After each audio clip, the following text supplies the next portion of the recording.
انعام کے طور پہ آپ کو ملنے والے ہیں. ٹھیک ہے, جن جن چیزوں سے روک دیا ہوا ہے. تو سر وہ روکا اسی لیے ہے کہ تھوڑی دیر صبر کر لو, تمہاری انسٹنکٹ میں ان ساری چیزوں کی محبت میں نے ڈال دی ہے, لیکن اس کو پورا کرنے کا موقع یہ دنیا نہیں ہے, وہ آخرت ہے. دنیا میں میری مان کے نا اپنی انسٹنکٹ کے خلاف چلو, تھوڑی دیر کے لیے صبر کر لو, روزہ کھل جائے گا. یہ دنیا میں بھی ہم نے ایک بڑا روزہ بھی رکھا ہوا ہے جس میں ہم نے حرام سے بچنا ہے, اور اس کی افطاری جنت میں ہوگی. روزے کے دوران آپ کھا پی سکتے ہیں, تو روزے کے بعد کھاتے پیتے کیوں ہیں؟ اس لیے کھاتے پیتے ہیں کہ بس اب وہ اللہ نے جو آزمائش تھی وہ ختم کر دی. اس طریقے سے دنیا میں اللہ نے جن چیزوں سے روکا ہوا ہے یہ ساری چیزیں حلال ہو جائیں گی, لیکن یہ لال اس کے لیے ہوں گی جس نے روزہ رکھا ہوگا, اسی کی افطار ہوگا. کھوجے کا تو نہیں ہوگا, اس کی تو پھینٹی لگ جائے گی. اسی لیے میں کہتا ہوں دنیا آپ اللہ کی مرضی کی گزاریں, آخرت آپ کی مرضی کی ہوگی. اور اگر دنیا آپ نے اپنی مرضی کی گزاری پھر آخرت آپ کی مرضی کی نہیں ہوگی, پھر ولیعوذ باللہ تعالی اللہ کی مرضی کی ہوگی, جو اللہ کے وعدے ہیں اپنے پیغمبروں کے ذریعے کہ جو میرے نافرمان ہیں میں انہیں عذاب دوں گا. اللہم اجرنا من النار, اللہم اجرنا من النار, اللہم اجرنا من النار.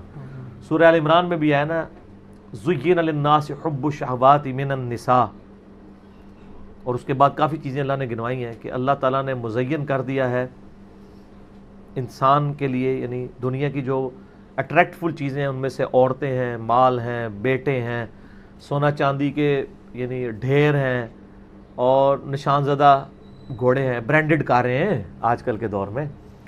تو یہ ساری کی ساری چیزیں اللہ تعالیٰ نے ان کی محبت ڈال دی ہے, لیکن یہ محبت اللہ کو کراس نہ کر جائے, لمیٹڈ رہے. ان لمیٹڈ ہوگی جنت میں, جنت میں زندگی بھی ان لمیٹڈ ہے, نعمتیں بھی ان لمیٹڈ ہے. یہاں تو پابندی ہے آپ کے اوپر چیزوں کی. تو یہ اللہ نے اس لیے رکھی ہیں کہ آپ کو جنت کی قدر ہی تب آنی تھی کہ جب آپ کے دل میں ان چیزوں کی طرف رغبت پائی جاتی ہو. اگر آپ کو پیاس ہی نہ لگے تو ٹھنڈے پانی کی رغبت کیا ہوگی؟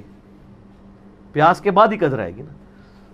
تو دنیا میں اللہ تعالیٰ نے یہ ساری چیزیں جو اٹریکٹ فل تھیں وہ رکھیں, اس کے بعد اللہ نے آزمایا اس حد کو کراس نہیں کرنا, یہ حد کو کراس کرنے کا موقع تمہیں دوں گا اور ہمیشہ کے لیے دوں گا, بس تھوڑا سا روزہ رکھ لو, آخرت میں افطار کروا دوں گا. اور جب وہ افطار ہوگا تو پھر آپ جو مرضی کریں. قرآن پاک میں کئی جگہ ہے نا کہ جنت میں ہر وہ چیز ہے جو تم چاہو گے. صحیح بخاری مسلم میں حدیث ہے, جنت میں اللہ تعالیٰ فرماتا ہے میں نے اپنے بندوں کے لیے وہ نعمتیں تیار کر رکھی ہیں جو نہ کسی آنکھ نے دیکھی, نہ کسی کان نے سنی, نہ کسی کے دل پہ کھٹکا گزرا. پھر نبی علیہ السلام نے سورہ السجدہ کی آیت تلاوت کی کہ میں نے اپنے بندوں کے لیے ان کی آنکھوں کی ٹھنڈک نعمتیں جنت میں چھپا کے رکھی ہیں. میں اکثر کہتا ہوں کہ انسان کے پاس سب سے بڑی جو خواہش ہے نا انسان کی, نمبر 1 یہ ہے کہ مجھے موت نہ آئے, نمبر 2 مجھے کوئی تکلیف نہ آئے, نمبر 3 میں بوڑھا نہ ہوں, ہمیشہ انجوائے کرتا رہوں ینگ ایج. یہی ہے نا 3 خواہشات. اگر یہ 3 چیزیں دنیا میں آپ کو مل جائیں تو سر خدا کو پھر کس طرح رسپانس کرنا ہے؟ آپ سے میں بھی پوچھ لیتا ہوں, اگر آپ کو کوئی مصیبت پریشانی نہ آئے, آپ بوڑھے نہ ہو اور آپ کو موت بھی نہ آئے, تو خدا آپ کی ضرورت ہی نہیں ہے. اور خدا میں یہی کوالٹیز ہیں کہ اس کو موت نہیں آتی ہے, اس پہ کبھی زوال نہیں آتا, اس لیے خدا کسی کا محتاج نہیں ہے نا. ہماری ضرورت خدا ہے لیکن ہم خدا کی ضرورت نہیں ہے. اللہ کہتا ہے میں غنی ہوں. اور جنت میں آپ کو یہ تینوں خواہشات اللہ نے جنت میں جاتے ہی جو آپ کو پہلے سمجھ لینا 3 جو تمغے ملنے ہیں نا وہ یہی ہیں. صحیح مسلم میں حدیث ہے, اعلان ہوگا جنتی ہو تو میں مبارک ہو. جنت میں انٹر ہوتے ہی آج کے بعد کبھی مرو گے نہیں, ہمیشہ زندہ رہو گے. اور بخاری مسلم میں حدیث ہے کہ موت کو مینڈے کی شکل میں میدان محشر میں لا کے قتل کر دیا جائے گا. جنتی خوش ہوں گے کہ اب موت آنی نہیں ہے, اور دوست کی کہیں گے وہ کاش ہمیں موت آ جاتی. دوسری خوشخبری ملے گی, صحیح مسلم میں حدیث میں الفاظ ہیں, آج کے بعد کبھی بوڑھے نہیں ہو گے, ہمیشہ جوان رہو گے. تیسری خوشخبری ملے گی, آج کے بعد کبھی تم بیمار نہیں پڑو گے, ہمیشہ تندرست رہو گے. 30 سال عمر ہوگی ہر جنتی کی اور 30 ہی رہے گی. اور چوتھی خوشخبری اتنی بڑی ہے کہ آج کے بعد اللہ تم سے ناراض نہیں ہوگا, ہمیشہ ہی راضی رہے گا. یعنی جنت میں جو مرضی کرو ناراضگی اللہ کی ہو ہی نہیں سکتی, کیونکہ جنت میں یہاں شراب حرام ہے, وہاں شراب جائز ہے. آپ کون سی نافرمانی دنیا میں سوچ سکتے ہیں؟ وہ جنت میں آپ کو گارنٹی دیتا ہوں آپ کر سکتے ہیں. تو اللہ نے کہاں سے ناراض ہونا ہے؟ نماز ہی کوئی نہیں. آپ کہیں گے نا دنیا میں سب سے بڑی نافرمانی ہے کہ میں نماز چھوڑ دے. جنت میں کوئی نماز نہیں ہے. کوئی کہتا ہے شراب سب سے بڑی ہے تو پئیں سر جتنی مرضی پئیں. کوئی کہتا ہے عورت کی طرف رغبت ہے تو سر جتنی مرضی عورتیں. ٹھیک ہو گیا. لیکن یہ روزہ ادھر رکھنا پڑے گا. اور یہ اللہ تعالیٰ نے ویسے آزمائش میں ڈالا ہے, اس میں کوئی شک نہیں ہے. صحیح مسلم میں حدیث ہے کہ نبی علیہ السلام فرماتے ہیں اللہ تعالیٰ نے جنت کو ناگوار چیزوں سے ڈھانپ رکھا ہے. جنت تک پہنچنے کے لیے بڑی ناگواری آپ کو ہوگی. اور دوزخ کو خوشنما چیزوں سے ڈھانپ رکھا ہے. یعنی دوزخ کے اوپر تو کڑگا لگا ہوا ہے, ہر بندے ہی ادھر بڑھے گا. اور جنت والا بندہ سوچے گا 10 بار یار بڑا اوکھا رستہ ایک کون کر سکتا ہے جی. یہ حدیث مسلم شریف میں. اس کی ایکسپلینیشن ایک حدیث ہے ابو داؤد میں, سنن نسائی کے اندر, سنن ابن ماجہ میں, بڑی ڈیٹیل حدیث ہے. یہ ساری حدیثیں آپ کو مشکات کی 30 جلد میں جنت والے چیپٹر مل جائیں گی. وہ بڑی مزے کی حدیث ہے کہ اللہ تعالیٰ نے جب جنت کو پیدا فرمایا نا تو حضرت جبرائیل کو کہا ذرا جنت دیکھ کے آؤ.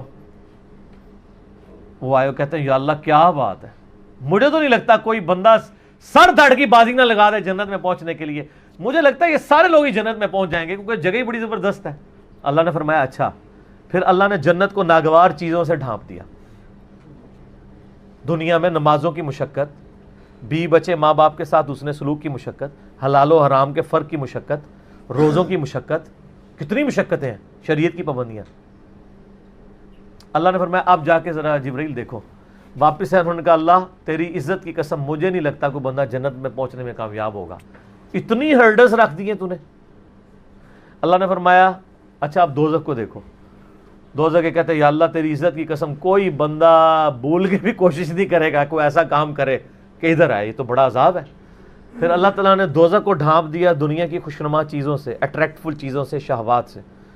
کہا جبرائیل اب دیکھو. دیکھ کے انہوں نے کہا یا اللہ مجھے نہیں لگتا کوئی بندہ دوزخ سے بچ پائے گا کیونکہ ہر راستہ ہی دوزخ کی طرف لے جانے والا ہے, جتنے بھی اٹریکٹفل جو ہماری انسٹنکٹ میں اٹریکٹفل ہے. لیکن سر تھوڑا سا روزہ رکھ لیں سب کچھ ختم ہو جائے گا. صحیح مسلم میں حدیث ہے اللہ تعالیٰ دنیا میں جس نے یاشی کی زندگی گزاری ہوگی نا قیامت والے دن اللہ تعالیٰ نا اس کو بلوائے گا اور کہے گا فرشتوں ذرا اسے ایک پھیرا لگاؤ نا دوزخ کا, کیونکہ دنیا میں بڑا کہا گیا ایک ہی پھیرا لگنا ہے کہنے نا لوگ. سورہ فرقان میں اللہ تعالیٰ فرماتا ہے کہ دوزخ تھوڑی دیر کے لیے ہو یا زیادہ دیر کے لیے بڑی بری جگہ ہے رہنے کی. یہ مسلمان ہے جو بدماشی کے ساتھ کہتا خیر ایک پھیرا ہی لگے گا, اور حالت اس کی یہ ہے کہ موم بتی کے فلیم میں 10 سیکنڈ کے لیے یہ ہاتھ نہیں رکھ سکتا.